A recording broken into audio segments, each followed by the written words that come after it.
할렐루야. 이 밤에 오신 여러분들 환영하고 축복합니다. 오늘 이 시간 우리에게 주신 하나님 말씀 함께 보도록 하겠습니다.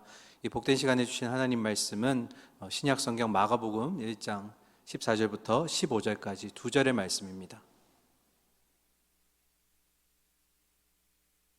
주보의 내용과 조금 다릅니다. 마가복음 1장 14절부터 15절까지 신약 성경 53면에 있습니다. 하나님의 복음, 하나님의 나라에 대한 제목으로 함께 말씀 받도록 하겠습니다. 우리 두 절의 말씀 함께 힘차게 읽도록 하겠습니다. 시작. 요한이 잡힌 후 예수께서 갈릴리에 오셔서 하나님의 복음을 전파하여 이르시되 때가 찼고 하나님의 나라가 가까이 왔으니 회개하고 복음을 믿으라 하시더라. 아멘.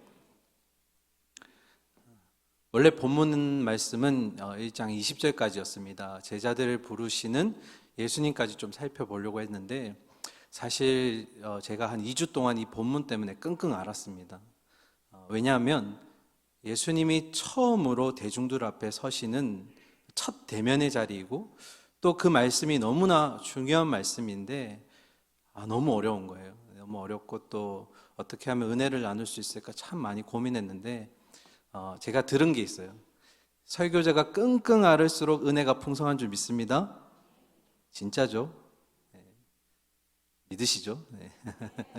네. 제가 끙끙 앓은 만큼 배로 여러분들이 가져가셨으면 좋겠습니다. 그래서 오늘 14절과 15절 짧게 두 절 말씀 보실 텐데 오늘 네 가지 키워드로 우리가 함께 살펴보려고 합니다. 하나하나 볼 텐데요. 먼저 14절 말씀 한 번 더 읽고 이제 본문 보도록 하겠습니다. 14절 함께 읽겠습니다. 시작. 요한이 잡힌 후 예수께서 갈릴리에 오셔서 하나님의 복음을 전파하여. 아멘. 첫 번째 우리가 살펴볼 키워드는 바로 요한이 잡힌 후입니다. 예수님과 세례 요한은 불과 6개월 차이밖에 나지 않습니다. 요한이 6개월 그 뒤에 예수님이 탄생하시고 그리고 복음서를 자세히 보시면 요한과 예수님은 일정 부분 같이 사역한 기간도 있습니다. 그런데 오늘 우리 마가복음 보고 계시는데요. 마가뿐만 아니라 누가 그리고 마태 이 세 명이 요한과 예수님을 마치 간격이 있는 것처럼 지금처럼 요한이 잡힌 후 예수님이 등장하시는 것처럼 이렇게 간격을 두고 설명합니다. 그 이유는 신학적인 의미인데요. 바로 요한의 역할이 무엇이었습니까? 요한은 앞으로 오실 메시아의 길을 준비하는 예비시대의 사람이었습니다. 마지막 구약의 선지자였죠. 그러면 예수님은요? 그렇게 기다렸던 메시아가 오셨고 그 주인공으로 인해서 새롭게 시작되는 구원의 시대가 열렸기 때문에 이런 의미에서 둘을 마치 구분 짓는 것처럼 오늘도 설명하고 있습니다. 예수님 오실 당시에 여러 명의 헤롯 왕이 있었는데 예수님 태어나실 때는 이 헤롯이라는 이름 중에 바로 더 그레이트라는 단어가 붙은 헤롯 대왕이 다스리던 시절이었습니다. 여러분, 헤롯 대왕 이후에 똑같은 이름을 가졌지만 그의 아들들이 이제 이스라엘을 나누어서 통치하게 됩니다. 화면 보시면 이름이 나올 텐데요. 세 명이 등장합니다. 첫 번째가 헤롯 안티파스라고 하죠. 두 번째가 헤롯 빌립, 그리고 헤롯 아켈라오라는 이 세 명이 이 헤롯 대왕의 죽음 이후에 이스라엘을 나누어서 다스리게 됩니다. 이걸 우리는 이제 성경책에 보시면 분봉왕이라고 부르게 됩니다. 지역을 나누어서 다스리는 왕들이다라고 소개를 합니다. 그런데 여러분, 헤롯 왕가가 혈통적으로 굉장히 복잡합니다. 왜 복잡할까요? 서로 친인척끼리 교제하고 결혼하고 뺏고 뺏어서 자기의 부인 삼는 일들을 행하였기 때문입니다. 여러분, 이게 율법적으로 정당할까요? 불법일까요? 불법이죠. 이미 결혼한 여자를 자기 아내로 맞아들이기 위해서 동생의 아내를 빼앗는 그런 일들이 비일비재했다라는 겁니다. 그런데 아무도 이들에게 너 잘못됐다라고 책망하지 못합니다. 왜 그럴까요?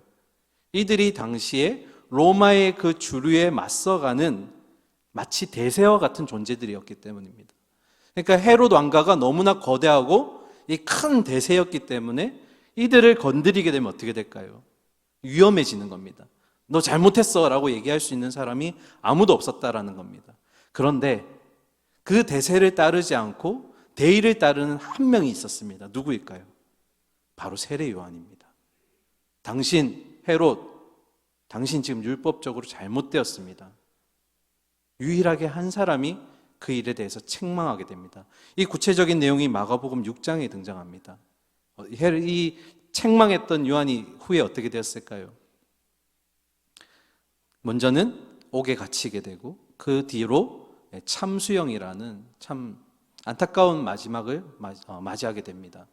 제가 일전에 이 세례 요한의 말씀을 이렇게 쭉 인생을 살펴보면서 저의 마음속에 이런 질문이 떠올랐어요. 여러분도 한번 해보셨을지 모르겠는데 화면 한번 보여주실까요? 이 질문입니다. 요한이야말로 태어나기 전부터 하나님이 소명을 주셨던 자였고 하나님이 주신 소명에 한평생 순종하며 험한 광야에서 살아왔던 사람이었는데, 그런데 그렇게 순종하고 평생 정말 힘 다 빼고 주님만 섬겼던 그 요한이 생의 마지막이 왜 이러냐는 겁니다. 정말 하나님을 위해서 한평생 일했고 순종했다면 그의 마지막의 모습은 우리가 생각했을 때 좀 주님께 축복도 받고 아름답게 천국으로 가는 그런 모습으로 그려지면 좋을 텐데 왜 이렇게 처참해 보이고 허망해 보일까? 그런데 제가 조금 더 생각해 보니까 이런 일이 요한에게만 일어나는 일이 아니었다라는 겁니다. 오늘날에도 요한처럼 하나님께 순종하며 묵묵하게 하나님의 일을 감당하던 자들이 많죠. 여러분도 그렇고 저도 그렇고. 그런데 그런 중에 우리의 인생 가운데 있을 수 없는, 해석할 수 없는 그런 고통과 심지어는 요한과 같은 이런 허망한 희생을 겪는 이들의 이야기를 우리는 듣곤 합니다. 들어보셨죠? 납득되지도 않고 이해되지도 않고 저렇게 묵묵하게 참 하나님의 일을 잘 섬기는 자인데 왜 저 사람에게 저런 어려움이 닥쳤을까? 왜 요한과 같은 그런 어려움에 처하게 될까? 이해가 되지 않았어요. 참 멋지게 인생이 마무리되면 축복이 되고 보는 사람들도 아, 하나님이라면 정말 저렇게 축복받는구나 라는 걸 보게 될 텐데, 그런데 불현듯 제 이 머릿속에 한 부부가 떠올랐어요. 이 요한의 모습을 보다가 이 질문 끝에 한 부부, 선교사 부부가 떠올랐습니다. 그들이 누구냐면 바로 여러분이 잘 아시기도 하는 짐 엘리엇 선교사 부부입니다. 아마 한 번쯤 들어보셨을 거예요. 이 짐 엘리엇 선교사의 일대기가 너무 유명해서 영화로도 만들어졌죠. 창끝이라는 영화로도 개봉하기도 했습니다. 잠시 설명을 드리면 미국의 아주 훌륭한 대학 중에 하나인 휘튼 대학을 졸업한 이 짐 엘리엇이라는 이 청년이 이 선교에 대한 불타는 열정을 가지고 4명의 동기들과 함께 선교사 훈련을 받게 됩니다. 에콰도르라는 그 지역에 알지도 못하는 한 부족을 선교하기 위한 그 마음으로 수년간 훈련을 받고 이제 갈 때가 되었다고 해서 헬리콥터에 타게 됩니다. 그런데 헬리콥터에서 내렸을 때 그들의 그 선교 사역은 곧바로 끝이 나버리고 맙니다. 그들이 기다렸던 그 만나고자 했던 부족의 그 첫 대면 장면에서 그 부족이 들고 있었던 것은 꽃도 아니고 어떤 화합의 모습도 아니라 도끼랑 칼을 들고 있었다라는 겁니다. 수년간 준비했고 이 하나님의 일을 하기 위해 열정이 가득했던 그들이었는데 내리자마자 복음 전하기는커녕 그 자리에서 모두 죽게 됩니다. 그런데 심지어 안타까웠던 것은 이 선교사들이 혹시나 하는 마음에 위험을 대비하기 위해서 총을 한 자루씩 쥐고 있었는데 그 부족들이 자기를 죽일 때 총을 꺼내지 않았다라는 겁니다. 내가 그들에게 복음을 전해야 되는 지금 이 임무를 맡았기 때문에. 그런데 제가 오늘 이 얘기를 하려고 하는 게 아니고 여러분 짐 엘리엇 선교사 얘기는 많이 들어보셨을 거고 제가 시작할 때 부부라고 얘기했었죠. 제가 오늘 얘기하고 싶은 이 사람은 짐 엘리엇 선교사의 아내입니다. 엘리자베스 엘리엇이라는 여인인데요. 이 여인이 결혼한 지 28개월 만에 남편의 실종 소식과 죽음을 듣게 됩니다. 그에게는 정말 조그마한 아기 하나 있었는데, 그리고 나서 16년 뒤에 시간이 많이 흘려서 이 여인이 다시 재혼을 하게 됩니다. 그런데 이 재혼한 남자가 신학자였는데요, 3년 뒤에 또 암을 가지게 됩니다. 첫 번째 남편이 실종 소식을 듣게 되었을 때 이 엘리자베스 엘리엇이 하나님께 이렇게 얘기했다고 합니다. 하나님, 항상 저와 함께 계시지 않습니까? 그러면 지금 제가 원하는 게 무엇인지 아실 텐데, 지금 제가 원하는 건 제 곁에 남편이 있는 겁니다. 남편이 저랑 함께 있는 게 제가 지금 가장 원하는 겁니다 라고 하나님께 얘기했다고요. 그러고 나서 16년 뒤에 또 남편을 만나게 되고 재혼하게 되고, 그 3년 뒤에 또 암 선고를 받게 됐을 때 원망하며 하나님께 정말 이해할 수 없는 마음 가운데 이렇게 얘기했다고 합니다. 주님, 벌써 한번 겪게 하신 일이지 않습니까? 이번에는 제 남편을 데려가서는 안 됩니다. 데려가실 수가 없어요. 이 여인의 인생 가운데 이해되지 않고 납득할 수 없고 해석할 수 없는 이런 일들이, 그리고 변하지 않는 계속 가혹한 현실 앞에서 그녀는 도대체 왜 나에게 이런 고통이 일어났을까라고 계속해서 원망하고 하나님께 질문했다라고 합니다. 그러다가 믿져야 본전인 심정으로 다시 십자가를 붙들었다고 해요. 그러면 십자가를 붙들면서 한 가지 작은 울림이 있었다고 합니다. 그 울림이 뭐였냐면, 화면 한번 보여주실까요? 제가 한번 읽어드릴게요. 당시에 하나님은 인간적인 시각에서 모든 것이 잘 될 것이라고 내게 말씀하시지 않았다. 또 하나님은 남편을 육체적으로 보호해서 내게 돌려보낼 것이라고도 약속하지 않았다. 대신 하나님이 내게 분명한 약속을 주신 게 하나 있는데, 그게 뭐냐면 내가 너와 지금도 함께하고 있다라는 것이다. 이 이후에 그녀에게 많은 사람들이 이해할 수 없는 이런 상황 가운데 이런 질문을 똑같이 했다라고 합니다. 그때 이 여인은 왜 그런 일이 일어났는지 대답할 수 없었지만, 그럴 때마다 이 성경 구절을 꼭 읽어줬다고 합니다. 그 성경 구절이 뭐냐면 로마서 8장 18절인데, 우리 화면 보면 같이 읽을까요? 시작. 생각하건대 현재의 고난은 장차 우리에게 나타날 영광과 비교할 수 없도다. 설명할 수 없고 납득되지 않지만 지금의 이 고난이 장차 일어날 영광에 비하면 비교할 수 없습니다.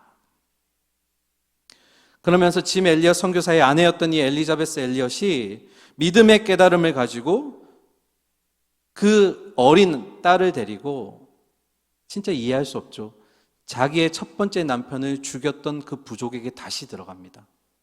그리고 주님을 복음을 전합니다. 그리고 그 부족을 주님께로 시선을 향하게 만듭니다. 제가 방금 보여드렸던 책 이름이 뭐냐면 고통은 헛되지 않아요 라는 이 사모님이 쓰신 건데요, 그녀가 마지막에 이렇게 얘기했다고 합니다. 조금 길지만 너무 중요해서 제가 읽어드리겠습니다. 솔직하게 고통의 문제가 완전히 극복된 것은 아니다. 나보다 더한 고통에 처한 이웃들의 소식에 하나님께 묻고 싶어진다. 하나님, 그 연약한 아기는 왜 그런 희귀병을 안고 태어나야만 했나요? 참수형을 당하게 된 선교사 부부는 도대체 왜 그렇게 된 건가요? 이러한 질문에 나는 아무 대답도 할 수 없었다. 그러나 내가 얘기해 줄 수 있는 건 예수님의 십자가 사건을 통해 사람을 향한 사랑을 확증하신 하나님이 당신 옆에 지금도 계심을, 그것을 성경이 증거하고 있다는 것을 알려주고 있다. 제가 이 글을 읽고 나서 다 이해할 수 없구나, 다 납득되는 게 아니구나 라는 생각을 하다가 이 엘리자베스의 책을 읽고 추천해 주신 이어령 교수라는 분이 계시는데 추천사에 이렇게 쓰셨어요. 딱 정리가 너무 잘 돼 있어서 한 번만 더 읽을게요. 저자는 엘리자베스 엘리엇을 얘기하겠죠.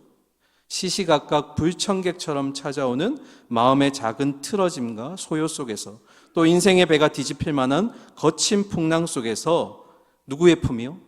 예수의 품을 파고들라고 우리를 다독인다. 그러니까 어떤 말이냐면, 다시 요한으로 돌아왔을 때 우리의 눈빛으로 보았을 때, 우리의 시선으로 바라보면 세례 요한의 생애 마지막이 너무나 허무해 보이고 이해되지 않지만, 그러나 요한은 하나님께서 이 땅에서 주신 사명을 멋지게 수행하였고 그 사명이 끝난 후에 하나님께로 자연스럽게 돌아갔다라는 것입니다. 그것이 하나님께 부여받은 그의 인생이었다라는 것이죠. 그래서 오늘 우리가 요한을 통해서 두 가지 꼭 기억해야 될 게 있습니다. 그것이 뭐냐면, 첫 번째로 나에게 일어나는 크고 작은 문제와 어려움들에 대해서 우리의 주인이시자 이 땅을 경영해 가시는 누구의 시선이요? 하나님의 시선에서 전적으로 판단하게 두어야 된다는 겁니다. 내가 믿음을 가지고 있으면서 내 앞에 일어나는 일들을 두고 내가 해석하는 것이 아니라 하나님이 나에게 맡기시고 나를 보내셨기 때문에 내 인생은 누가 해석하셔야 된다고요? 하나님이 해석하셔야 된다는 겁니다. 그 일을 내가 해서는 안 된다는 거죠. 나의 주인이신 그 하나님이 나의 인생을 지금 전적으로 판단하고 계신다는 것을 우리가 첫 번째로 기억해야 하고, 두 번째는 아까 우리 엘리엇 사모님도 얘기하셨지만 나에게 일어나는 모든 상황 속에서 내가 꼭 기억해야 될 건 뭡니까? 그럼에도 불구하고 지금도 주님은 나와 함께 하고 계십니다. 믿으십니까? 아멘. 그 말은 뭘까요? 고통이 되었던, 기쁨이 되었던 나의 걷는 그 발걸음 한 발자국 한 발자국을 주님이 동행하고 계시다라는 겁니다. 그 고통이 얼마나 힘든지 알고 계시고, 또 그 가운데 힘들지만 어렵지만 이해되지 않지만 다시금 한 발자국 더 걸어갈 수 있는 힘을 또 주시는 분이 주님이시라는 겁니다. 그래서 사랑하는 우리 성도님들, 이 땅을 살아가면서 우리가 이해되지 않고 납득되지 않는 상황들이 얼마나 많습니까? 그런 상황에 만약에 우리가 직면했다면 그리스도인으로서 우리가 우선적으로 해야 할 일은 그 이해되지 않는 것을 낑낑 앓으면서 이해되려고 막 납득해 보려고 하는 것이 아니라 그 고통 속에서 나와 함께 하시는 누구의 품이요? 예수님 품으로 들어가야 된다라는 겁니다. 그것이 오늘 우리가 성경에서 말하는 진정한 평안의 의미라는 겁니다. 여러분, 성경에서 말하는 평안이 뭘까요? 단순히 내가 마음이 편한 것, 아니면 내 외적인 상황이 지금 어떤 나쁜 일이 일어나지 않는 것 아니에요. 평안은 어떤 의미일까요? 비록 내 상황과 내 그런 문제들 속에서 내가 고통 가운데 있지만, 그러나 나는 나와 함께 하시는 그 하나님을 통해 뭐라고요? 기쁨을 느끼고 있다라는 겁니다. 내게 어떤 상황이 닥쳐오더라도 그 속에서 내가 하나님만으로 만족할 수 있고 하나님만으로 기뻐할 수 있는 이유는 내 인생의 모든 스케치를 누가 하시기 때문입니까? 하나님이 하시기 때문입니다. 그러니까 하나님 품, 예수님 품으로 우리는 파고 들어갈 수 있어야 한다는 겁니다. 그래서 평안이라는 이 단어는 샬롬이라고 부르고 에이레나라는 부르는 이 단어는 바로 절대적으로 관계의 단어라는 겁니다. 하나님 안에 있을 때, 하나님과 함께 있을 때 느낄 수 있는 것. 내 외적인 상황이 어려울지라도 주님과 함께 있으면 평안하더라. 누가 그랬습니까? 구약의 요셉이 그랬죠. 욥이 그랬죠. 또 다윗이 그랬죠. 신약에 넘어와서도 바울이 그랬죠. 그러니까 모든 성경의 인물들은 상황 때문에 흔들리는 것이 아니라 그 상황 속에도 불구하고 주님과 함께 있기 때문에 내가 평안하더라. 사랑하는 우리 성도님들, 예수님의 품으로 파고 들어갑시다. 그 안에 평안이 있습니다. 그 안에 내가 쉴 곳이 있다라는 겁니다. 오늘 첫 번째 키워드는 바로 요한이 잡힌 후, 요한에 대해서 한번 살펴보았습니다. 두 번째 키워드는 바로 그 다음인 예수께서 갈릴리에 오셔서입니다. 여러분, 성경에 보다 보면 갈릴리를 이렇게 표현할 때가 있어요. 마태복음 4장 15절인데요. 그냥 갈릴리여 하고 부르지 않고 이방의 갈릴리여 하고 부릅니다. 왜 그렇게 불렀을까요?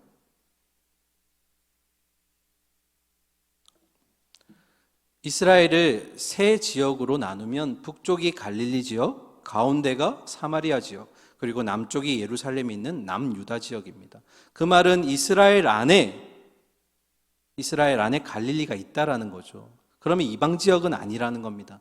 그런데 왜 이방의 갈릴리라 불렀을까? 이건 당시에 이제 갈릴리의 위치 때문인데요. 갈릴리가 가장 북쪽에 있기 때문에 그 위에 있는 이방인들과 계속해서 마찰이 일어났다라는 겁니다. 그래서 이 갈릴리 지역은 첫 번째 우리가 딱 갈릴리 하면 떠오르는 게 어떤 내용이냐면 수탈과 핍박이 반복되는 환경 속에서 살아야만 했던 누구요? 유대인들의 모습이 떠오른다라는 겁니다. 왜요? 접경 지역에 있기 때문에 계속해서 서로 세력 싸움하고 민족들이 서로 부딪혔다라는 겁니다. 그리고 또 한 가지, 그러다 보니 유대인들과 또 위에서 있던 이방인들이 서로 왔다 갔다 하면서 어떻게 됩니까? 지역이 섞여버리게 돼요. 갈릴리 지역에도 이 이방인들이 살기 시작했다라는 겁니다. 여러분, 유대인들이 제일 싫어하는 게 뭐죠? 섞이는 거죠. 왜요?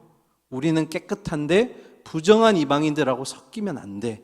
그래서 갈릴리 하면 두 번째로 생각하실 게 뭐냐면 바로 정통 유대인들은 인정하지 않고 이방 땅이라 취급하는 지역이 바로 갈릴리라는 것입니다. 두 가지였죠. 첫 번째가 수탈과 핍박이 반복되는 그 장소에 살아왔던 유대인들. 하지만 그 유대인들을, 그 지역을 인정하지 않는 또 다른 유대인들이 있는 그 지역이 바로 갈릴리라는 것입니다. 그런데 참 역설적이게도 여러분 생각해 보시면 예수님이 어디에서 자라나셨죠?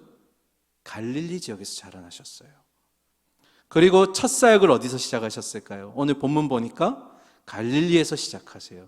심지어는 3년의 공생의 기간 동안 이 갈릴리 지역의 가버나움이라는 곳에 복음의 전초기지를 만드시죠. 갈릴리를 상대로 복음 사역을 했다라는 것입니다. 그리고 돌아가시기 전에 나중에 부활하면 제자들과 어디에서 만나자고 하셨을까요? 갈릴리에서 만나자. 그러니까 단순히 갈릴리는 어떤 지명의 개념에서 끝난다라는 것이 아니라는 것을 우리가 알 수가 있습니다. 이와 관련해서 이사야가 예언한 구절이 하나 있어요. 한번 보실까요? 이사야 9장 1절입니다. 우리 함께 읽겠습니다. 시작. 전에 고통받는 자들에게는 흑암이 없으리로다. 옛적에는 여호와께서 스불론 땅과 납달리 땅이 멸시를 당하게 하셨더니 후에는 해변길과 요단 저쪽 이방의 갈릴리를 어떻게 하셨다고요? 영화롭게 하셨느니라. 누구를 통해서요? 예수 그리스도를 통해서, 예수님을 통해서 이 이사야의 말씀이 성취가 되었다라는 겁니다. 그러면 갈릴리는 단순한 지명이 아니라 어떤 의미일까요? 사람들이 보기에는 소외되고 멸시받고 천대받는 지역의 사람들일지라도 예수님은 그런 사람들을 위해 오셨다라는 겁니다. 다시요. 유대인들이 보기에는 그 땅은 천대받은 땅이고 멸시받는 땅이고, 그리고 그 안에 사는 사람들은 마치 이방인 취급당했지만 그런 자들을 위해서 예수님이 이 땅에 오셨다라는 거예요. 그래서 예수님은 그런 자들을 구원하시기 위해서 이 이사야의 말씀을 성취하셨다라는 겁니다. 믿으시죠? 오늘도 동일합니다. 오늘도 예수님은 우리가 정말 보이지 않는 소외되고 연약한 자들 가운데 주님의 복음이 닿기를 원하고 계십니다. 구원의 소식이 베풀어지기를 원하신다라는 겁니다.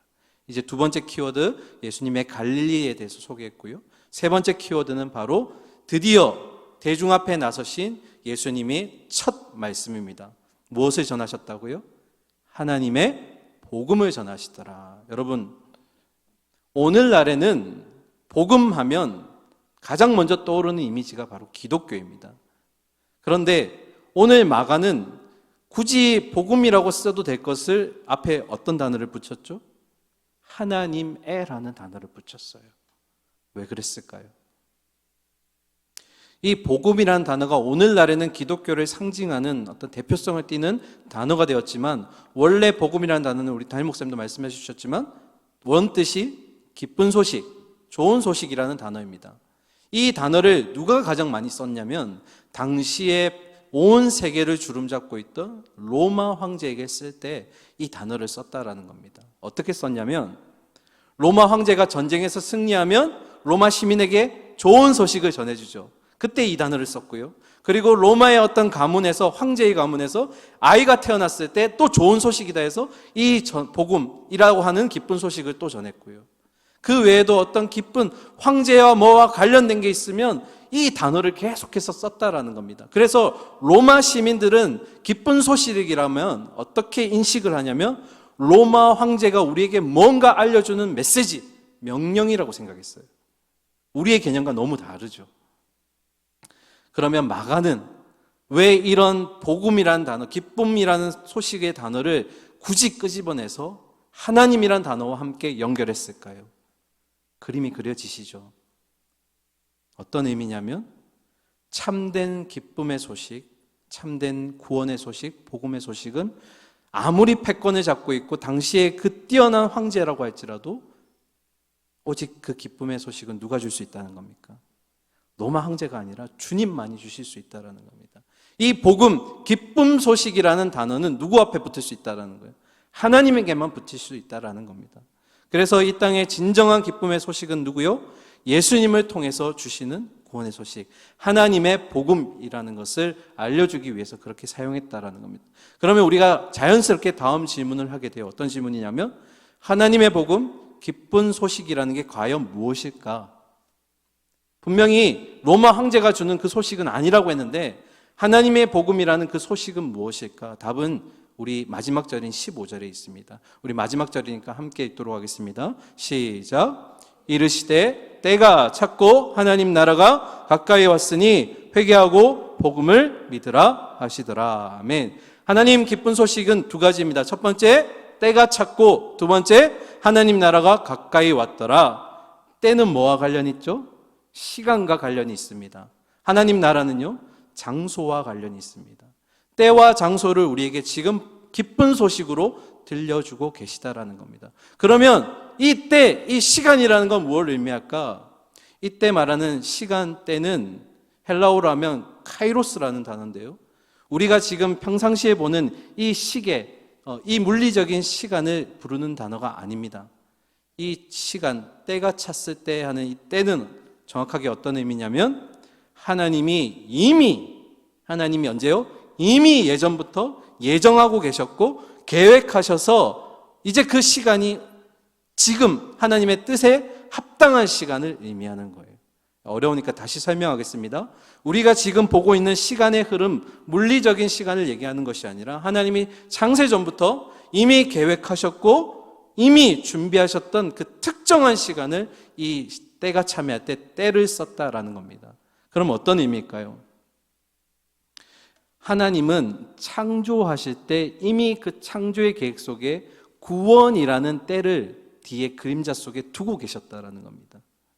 이 구원이라는 것이 하나님의 계획 속에 있었다라는 거죠. 그럼 이제 질문할까요?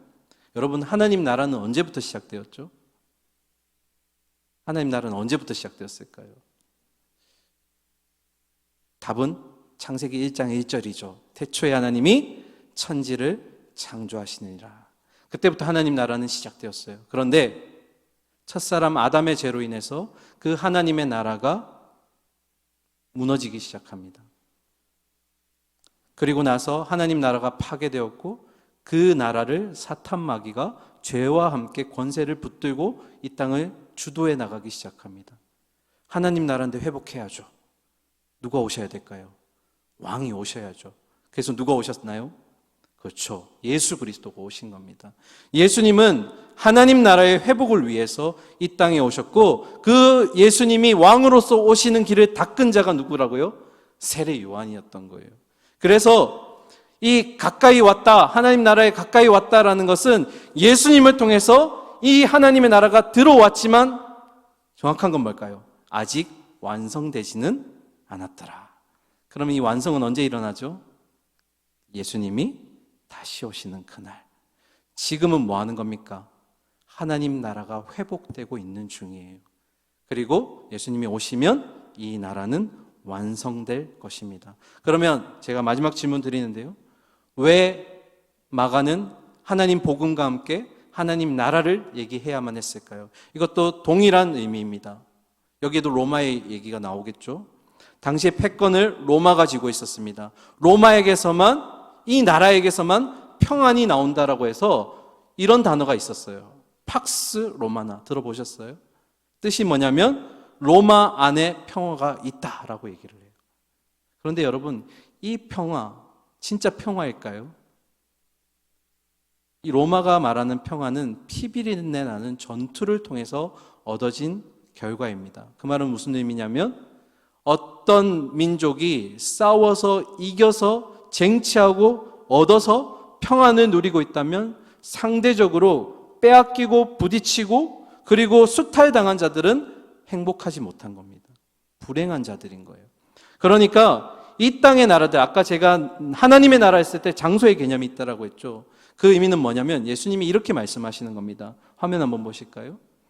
내 나라는 로마와 같은 그런 힘의 논리와 질서로 움직여지는 그런 나라가 아니라 이 땅의 나라는 참 평안을 줄 수가 없어. 이 지금 우리가 살고 있는 이 나라는 누가 주실 수 있다고요? 오직 하나님의 영적 질서를 통해 다스리시는 하나님 나라만이 우리에게 뭘 줄 수 있다고요? 참 평안을 줄 수 있다. 그래서 뭐라고요? 하나님의 나라. 그러니까 예수님이 말씀하시는 것, 하나님의 복음, 하나님의 나라. 이게 떨어지지 않고 같이 맞물려서 우리에게 소개되고 있다는 겁니다. 조금 시간이 지났는데 제가 10분만 더 하겠습니다. 마지막 네 번째 키워드. 그러면 하나님 나라의 백성인 우리에게 요구되는 행동이 무엇일까요? 뭐 하라고요? 회개하고 복음을 믿으라. 두 글자로 하면 회심입니다. 여러분, 회심에 두 요소가 있다는 거 알고 계신가요? 조금 설명드릴게요. 회심의 첫 번째 요소는 저를 기준으로 이쪽이 죄예요. 제가 이렇게 등을 지면 죄하고 뭐 하는 겁니까? 방향을 등지는 거죠. 이걸 뭐라고 얘기하냐면 회개라고 합니다. 이게 이제 회심의 소극적 요소라고도 얘기하는데 어떤 의미냐면 자기의 죄를 미워하기 시작하면서 그 죄로부터 돌아서는 것. 제가 죄로부터 등을 진 거죠. 그러면 제가 이쪽을 향하고 있어요. 그럼 이쪽엔 뭐가 있을까요? 하나님 나라가 있는 겁니다. 그러면 두 번째, 회심의 두 번째 요소가 뭐냐면 믿음입니다. 그게 어떤 의미냐면 이제 방향을 하나님 나라로 향했잖아요. 그 의미는 뭐냐면 내가 하나님의 나라에서 하나님의 주권에 순종하며 나아가겠다라는 겁니다. 무엇으로요? 주신 믿음으로. 그러니까 회심이라는 것은 회개와 동시에 믿음이 함께 일어나는 것. 방향을 돌려서 누구에게로요? 하나님의 통치 아래 들어가겠다라는 게 회심이라는 겁니다. 그래서 정리하면 회개하고 복음을 믿으라는 의미는 결국 뭘까요? 이 땅에 오신 예수 그리스도의 그 십자가에서의 대속적 죽음을 통해 하나님 나라의 길이 열린 겁니다. 그래서 우리는 어떻게 할까요? 죄로부터 등을 지는 회개를 통해 예수 그리스도가 전하시는 그 복음의 메시지를 믿고 누구의 통치를 받으라고요? 하나님의 다스림, 하나님 통치를 받는 것. 이게 바로 회개하고 복음을 믿으라라는 겁니다. 네 가지 키워드를 통해서 여러분과 함께 말씀 두 구절 나누는데요. 오늘 결론 내겠습니다. 오늘을 살아가는 우리 주변에도 복음이라는 것들이 숨겨져 있습니다. 그런데 문제는 출처가 불분명해요. 어떤 의미일까요? 기쁜 소식이라고 얘기하지만 진짜 복음은 아닌 것들인 거예요. 기쁨인 척하면서 가장하고 있는 거죠. 그래서 우리를 유혹합니다. 오늘 말씀을 통해서 진정한 복음은 누가 주실 수 있다고요? 오직 하나님만이 주실 수 있다는 겁니다. 진짜 복음은 하나님께로만 나온다는 거죠. 그 기쁨의 소식은 하나님이 정하신 그 때가 있어서 하나님 나라가 가까이 왔다라는 것입니다. 첫사람의 아담의 죄로부터 망가졌던 이 땅에 소망이 없다는 것, 우리가 살고 있는 이 현실이 소망이 없다라는 겁니다. 그런데 소망이 없다라는 이 사실을 알게 될 때 우리가 절망감을 느끼고 마음의 아픔을 느낄 때 참 아이러니하게도 우리는 더 간절히 하나님 나라에 대한 갈망이 생긴다라는 겁니다. 왜 그럴까요? 그리스도인은 이 땅에서의 삶이 마지막이 아니라는 것을 알고 있기 때문인 줄 믿습니다.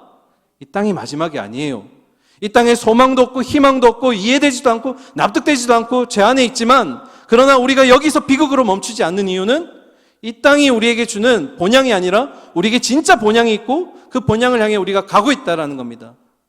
이 사실이 없다면 우리가 예수 그리스도를 믿는 게 얼마나 비극적인 일이겠어요. 사랑하는 우리 성도님들, 그 하나님 나라의 백성으로서 우리가 해야 될 일이 뭐라고요? 죄로부터 돌이켜서 하나님의 통치를 받는 하나님 나라의 백성으로 살아가는 것입니다. 하늘의 시민권을 가지고 살아가시는 하늘 소망을 품으신 우리 성도님들, 예수 그리스도의 진짜 기쁨의 소식을 붙드시기를 소망합니다.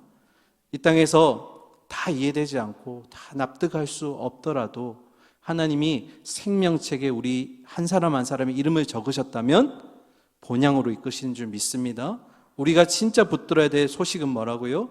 하나님의 복음, 그리고 우리가 진짜 붙들어야 될 통치는, 질서는 하나님 나라의 질서라는 겁니다. 오늘 이 말씀 꼭 기억하셔서 우리가 이 믿음의 순례길 끝까지 완주하셔서 하나님 나라의 백성으로 영생을 누릴 수 있기를 간절히 소망하고 축원합니다. 아멘. 함께 기도하겠습니다. 사랑과 공의 하나님 아버지, 이 모든 만물이 창조될 때부터 하나님은 하나님의 백성을 계획하시고 하나님의 또 부르심 따라서 이 순례길을 걷게 하셨고 마침내 본향으로 이끌어 주실 줄 믿습니다. 때로는 이 길이 험하고 광야와 같아서 우리가 지칠 때도 있고, 주님을 믿고 있는데 왜 나에게 이런 시련이 다가옵니까? 주님을 믿고 있는데 왜 나에게 이런 문제들이 다가옵니까? 하는 정말 허망함과 안타까움이, 또 그런 절망과 또 숨이 찰 때가 있습니다. 그런데 오늘 말씀을 통해 우리 주님께서 말씀하시는 것은 주님께서 해석하셔야 되고, 또 이해되지 않더라도 그 이해되지 않는 상황 가운데 예수 그리스도가 나와 함께하고 계신다. 어떠한 순간에도 나를 붙드시며 끝까지 나를 본향으로 함께 데리고 가실 것이라는 우리 주님의 확고한 메시지를 보았습니다. 부디 하늘 티켓을 가진 우리가 끝까지 이 길을 걸어갈 수 있도록 주님 손 붙잡게 하여 주시고, 하나님 나라의 백성으로서 하나님 백성답게 이 땅에서 하나님의 통치를 받으며 살아갈 수 있기를 소망합니다. 주여, 말씀 가운데 진짜 기쁨이 무엇인지, 진짜 평안함이 무엇인지 우리가 다시 한번 이 말씀을 통해 깨달으며 그 말씀 붙들고 살아가는 믿음의 순례길 걸어갈 수 있는 우리 권속들 되게 하여 주시옵소서. 살아계신 예수 그리스도의 이름으로 기도드립니다. 아멘.